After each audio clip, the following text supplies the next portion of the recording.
In today's show, we're going to be talking about the Los Angeles Lakers from a fantasy basketball perspective. Michael Bolton. Thanks, Josh. It's Michael Bolton here, and it's time for another episode of the Locked On Fantasy Basketball Podcast. Let's get to it. Let's get to it, indeed. You are Locked On Fantasy Basketball, your daily fantasy basketball podcast, part of the Locked On Podcast Network.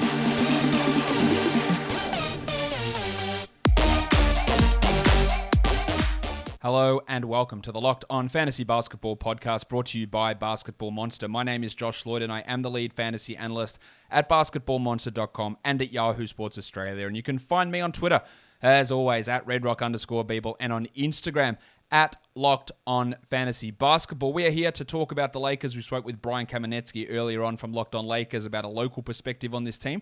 So let's have a look at the fantasy value, how busts and sleepers and all that sort of stuff projects out with this Lakers team. Let's get stuck straight into it, and let's start by looking at how their schedule looks for this upcoming season. 51 quality games, which is a league average. You'd think the Lakers would have more, but no, just 51 games. They do have 12 back-to-backs, which is a league low, which is something that helps if you are considering drafting Anthony Davis, who we know gets banged up plenty of times, LeBron James, who could get injured given his age, Russell Westbrook, given his quad and knee issues, but as I mentioned speaking with Brian, I don't think they're just going to routinely sit these guys. Like, you're not sitting every back-to-back. Like, that's just not, I don't think, and neither does he, that is what's going to happen. But having only 12 back-to-backs is definitely what we could construe as a positive. In the playoffs, fantasy playoffs, default Yahoo leagues, 11 games for this Lakers team, a 4-3-4 schedule. In my recommended playoffs, which end March 20th, Yahoo's ends April 3rd. They've got 11 games as well, which is the most any team has, a 3-4-4 playoff schedule. So overall, a pretty good schedule for the Lakers, low back-to-backs, pretty decent playoff schedule as well. So if you are considering these guys, that is, I guess, a tick in their box. Giggity! All right, let's go on to talking about some pressure points. So what can impact the projections here? I think Westbrook's impact is going to be one of the biggest things that we need to pay attention to. What does Westbrook do to not only LeBron James's possessions, usage, assist rate, rebounds, but also Anthony Davis's usage, assists, and rebounds? I think it's going to have an impact on all of them. Yeah, Westbrook will suffer a drop in usage, and as I talked about with Brian, I don't think he averages 20 points per game this season, and he definitely doesn't average a triple-double. But he will have somewhat of an impact on LeBron's rebounds, and maybe one or two of LeBron's assists. And Anthony Davis's assists, I think, will drop pretty far down. I think Davis's rebounds will fall off as well. It might improve his shot blocking or improve his overall scoring and efficiency, whatever. All that stuff can happen, but there is going to be somewhat of an impact. But maybe I'm underestimating the Westbrook impact. Maybe Westbrook comes in, hijacks possessions, averages a triple-double, and and Davis and LeBron really slide back in terms of their assists and usage and rebound numbers. That's all possible, and I could be misreading that. So that is a possibility. Marc Gasol. Did that even play? Because I'm having some issues with my soundboard here. That didn't even play. Mark. Oh, there it is. Back in action. Let's try again. Oh, hi, Mark. There's a rumor that maybe he retires, which is obviously far from great. But if he does retire, then that helps Anthony Davis. He plays more at center. They wouldn't start Dwight Howard, I wouldn't think. They just start Anthony Davis. Maybe they start Howard and play him 18 minutes, but there's more Davis minutes. But then it helps guys like Trevor Ariza, Kent Bazemore, Carmelo Anthony, Talen Horton-Tucker. It's one guy out of the rotation where more minutes get to go into other places. So that is something that is an impact. And then the starting shooting guard, as I talked about with Brian, he thinks Kent Bazemore will start. I think Wayne Ellington will start. Malik Monk could start. Talen Horton-Tucker could start. There's lots of different options that they can throw into that starting lineup at that starting shooting guard position, and it impacts what you do with that last pick in a draft. Maybe you do. Maybe they start Kendrick Nunn. I don't think they will, but they could start Nunn and you take a flyer on him. They start Monk, you take a flyer on him. They start Ellington. Maybe you need threes. He's a good streamer. Bazemore for steals and some threes. There is different options there, and that can impact how so much runs with that bench unit. And there are guys that may not even play. You know, the guys that I'm not projecting to even play at all might start, and then that throws everything way off in terms of the overall minutes projection and the statistical projection on this Lakers team. Guys, football has started. College football is going on right now. Pro football is starting next week, and the best place to place your bets is with Bet Online. That includes all of the updated odds, props, and contests, including online's biggest $500,000 NFL mega contest and the world's largest $200,000 NFL Survivor contest. Open now at Bet Online. Head to the website or use your mobile device to sign up today and receive your 100% welcome bonus. And be sure to take advantage of their opening day super promo. Make a bet on the Thursday, September 9th season opener between the Dallas Cowboys and the Tampa Bay Buccaneers. And if you lose, your bet will get refunded up to $25 for new customers who sign up using the promo code NFL100. BetOnline is the fastest and easiest way to bet on all of your favorite sports, from football, basketball, boxing, and even your favorite Vegas casino games. So don't wait and take advantage of all the offers they have for the 2021 season. BetOnline are your online sportsbook experts. This scenario might sound familiar to you. You've got your live TV that you watch sports on. You've got a streaming show for your favorite TV programs. You watch sports highlights on your phone, and then you've also got your neighbor's login password when you want to watch some of the other good stuff. It's just a clutter. Well, I want to tell you a simple way to get all that entertainment you love without the hassle, and a great way to finally get your TV together.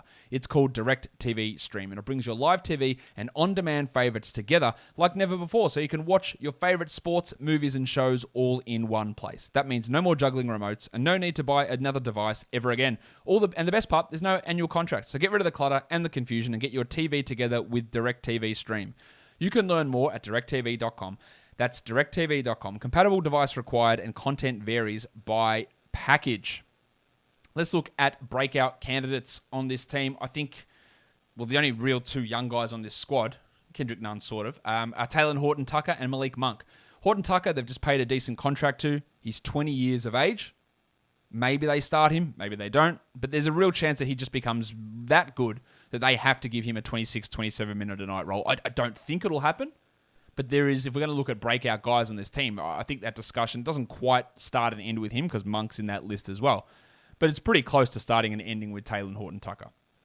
An assist guy that can, let's hope you can hit some threes, can get some rebounds, get some defensive stats as well. The shooting is going to be the big swing thing for Horton-Tucker. While Monk, we know he's a shooter, but can he do anything else? And can he even be in the rotation? Because literally he could start and play 27 minutes a night, or he might not play.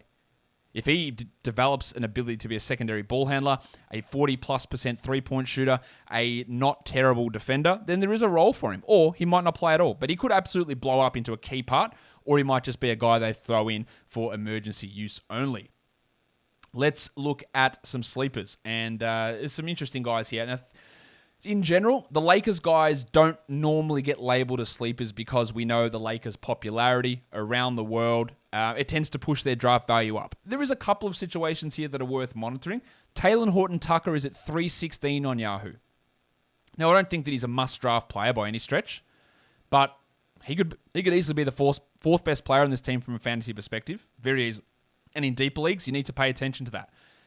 Last year, he was 230th in points leagues, and he was 236th in category leagues. So I think he's got a chance to beat that with another year of development, more faith put in him from the front office with that contract, and hopefully a role that is a little bit larger than what he saw last year where he played 20 minutes a night. So I think at that area, you've got to take a look at him. On Fantrax, Anthony Davis is all the way down at 112. He could very easily be a top first-round player again, top 5 player again, very easily. Not saying you draft him there. In that turn of the first round is the right area probably for Anthony Davis, but at 112, you've got to scroll all the way down to go and find him, which is, again, something that maybe not everyone goes and does. And then LeBron James at number 41 on Fantrax. Fucking goat outside. It's just a goat. No, it's a fucking goat. Yes, it is a goat. LeBron James, he's at 41. Now, I don't think... Now, we're going to talk about LeBron in a second in the fantasy bus section, but at 41, that's ridiculous. You've got to take LeBron at number 41. And he slid in the first mock draft of the season I did. He slid a fair way. I think he's a third-round guy, maybe back-end second-round guy, but you don't want to slide him down to 41. And in points leagues, he's probably a guy you take at the turn, maybe even back-end of the first round. So that number's pretty ridiculous on Fantrax. If we look at busts... LeBron is ranked at 12 on Yahoo. Now, if you're in a points league, I think I'm okay with that. If you're in a category league, there's no way I want to take LeBron at number 12. He's ranked at number 16 on ESPN, which I think is probably also a little bit too high, but I'm not as bad of that one. I think, again, he's more in that 20 to 27 sort of range. but you don't want to be looking at him at number 12, I don't believe. And then Westbrook comes in entirely too high. 18th on Yahoo, 17th on ESPN, and 8th on Fantrax. But in saying that, Westbrook, again, is a much better fantasy points league player. He was the number 2 points league guy last year. I would be pretty stunned if he's number 2 again. But top 20 is a distinct possibility for him in points leagues. So if you are in a points league, that Yahoo 18, ESPN 17, and Fantrax 8, Fantrax 8's too high. But those Yahoo and ESPN numbers make sense. In a category league, I want nothing to do with it. I think he's going to have impact on your percentages. He's going to lose usage, rebounds, and assists this season from where he was last season. And I just don't want to be taking him in that middle of the second round type of range. I think there are better options out there. But again, as I stressed, in a points league, that's different. Take him there, no problem at all. Top 20 for him for sure. I think in a points league, but top 40 maybe in category league. If you are punting free throws, he does gain some value, and maybe that pushes him high. But I don't want to do that in the middle of the second round. I think some other names that are worth mentioning here. Trevor Ariza is at 146, and while that makes him a last round pick or a second last round pick, you don't want to pick him there, so don't get fooled into looking at him on ESPN at 146. Kendrick Nunn's at 141 on ESPN and 138 on Fantrax, and while Nunn can be good at times, the times that we saw him thrive in Miami was when everyone else was out or he was the lone ball handler and he just got a ton of usage because he's not a great defender. He's not a very good passer. He shot well, but I still don't have full confidence in that. But again, you're expecting him to come in and play 30 minutes a night if he's going to be ranked 141st, and he's just not going to do that, I don't think. Mallow on Fantrax is at 89. That's clearly a joke. It's a laugh. You do not touch Mallow inside the top 200. And Dwight Howard at 150. Now, maybe if Marc Gasol does retire, Howard you could look at, but you're not drafting him in a standard league. That's some foolishness to be even considering that. And that ranking there at 150 for Dwight Howard would inform you that maybe that's a good idea. I think he's like a 200 sort of guy, 220. Maybe that does jump up in the situation where Marc Gasol does retire. Remember, he is an automatic punt free throw player, as he has been basically all throughout his career. Let's look at some deep league flyer types. Horton-Tucker we've talked about already. These are guys also maybe you consider last round of a standard league. Yeah, Horton-Tucker, I think that upside is there. But it's probably likely that the Lakers have 3 top 50 guys and no other top 200 players. That's how I've got to project it out. Horton-Tucker's got a chance to crash through that. So you look at him as a deeper league sort of player. Deeper leagues as well. If Wayne Ellington starts, he could hit 2.5 threes per game, and that has value as like a 16-team league type player. Yeah, Malik Monk, if he gets that role and hits 2.5 threes, similarly, although his efficiency probably won't be as good as what the Duke Wayne Ellington's is.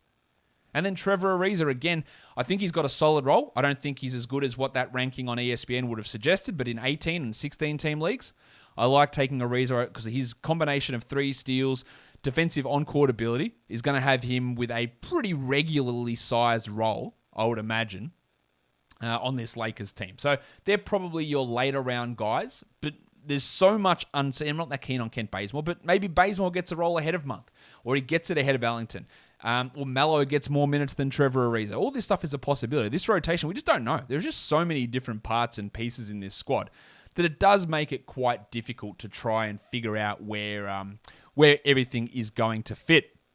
But it's not difficult to find out where the best place is to buy parts for your car, and that is Rock Auto. You don't want to go to a local chain auto parts store, stand in a queue and talk to the bloke behind the counter, and then he's going to charge you more money for that privilege. We don't need that. We can do it on computers, which we have at home or in our pocket, by going to rockauto.com. And why would you spend 30, 50, 70, even 100% more for the same parts? Rock Auto is a family-owned business, and they've been serving auto parts customers online for the last 20 years. So go to rockauto.com and look at all the parts and for your car, all the makes and models, whatever your car is, find all those parts that you need, tail lamps, brake parts, motor oil, or even new carpet. And when you do make your purchase, make sure you write in the How Did You Hear About Us box, Locked On, so that they know that we sent you. Amazing selection, reliably low prices, all the parts your car will ever need, rockauto.com. And then, of course, the best tasting protein bar in the world. It's Built Bar, you know that. My favorite flavor is cookies and cream, but you can try their double chocolate, German chocolate, orange, strawberry, raspberry, mint brownie, cherry barcia, or just get a mixed box. And so you get to taste all of the flavors of Built Bar. But not only are they a delicious treat, but they are also good for you. 17 to 18 grams of protein, 130 to 180 calories, 4 to 5 grams of sugar, and 4 to 5 grams of net carbs. That is amazing flavors, but also really healthy and really good macros. So go to Built.com, use our promo code LOCKED15, and you'll save 15% off an order of Built Bar protein bar. So built.com. The promo code is locked15, LOCKED15. Built Bar is the best tasting protein bar ever. Okay, so let's just go on now to the rest, like the players that we haven't spoken about. Now, Bazemore, as I said, he could be the starter. He did shoot pretty well last season for the Warriors, but he was also poor at other times here, and he stops in Portland and in Sacramento and back in Atlanta a few years ago. He's very much waxes and wanes. He's a guy maybe you can stream for steals if he's forced into a larger role or if they decide to play him a larger role, but fantasy-wise, he's pretty irrelevant. Rajon Rondo is not going to play every night. Westbrook and Nunn are your 1 and 2 in terms of the point guards. Rondo will not play every night. If he is forced into a larger role, assists and steals is what he always brings, but he's just not going to be out there most nights. He even said as much that he's been brought into the Lakers as more of a mentor and not someone who's going to play every night. And then they've got their two-way guys, Joel Ayayi and Austin Reeves. Again, there is absolutely no way these guys make any sort of impact. The Lakers still do have an open roster spot on this team. I don't know who's going to fill it, of course, but whoever it is, they've got 13 rotation guys already. And this is meaning that 3 of Rondo, Allington, Bazemore, and Monk aren't going to play each night. Maybe throw a Reeves into that mix. 3 of those guys on a 10-man rotation won't play most nights. So there is a lot of depth there. So whoever they bring in, maybe there's rumors they're bringing in DeAndre Jordan. Why, I don't know. Maybe Marcus Gasol's retiring. But whoever that 14th guy is probably not going to have too much of an impact you wouldn't have thought. That'll do it for a Lakers fantasy preview. There's not a huge amount to talk about with this team. Again, with only 3 relevant fantasy players with Davis, LeBron, and Westbrook. I think Davis is a good first-round guy, early second. LeBron is probably probably late second-round guy, but a first-round guy in points leagues. And Westbrook, again, is a second-round guy. Maybe you go first-round guy in points leagues, but for category leagues, I'm looking as a third or fourth or maybe even fifth-round player, depending on your appetite to deal with piss-poor percentages. Don't forget, follow this podcast, Apple Podcasts, Google Podcasts, Stitcher, Spotify, and on Odyssey. On YouTube, hit a thumbs up, leave a comment down below, ring the notification bell. Guys, we are done here. Thank you so much for listening, everyone. See ya.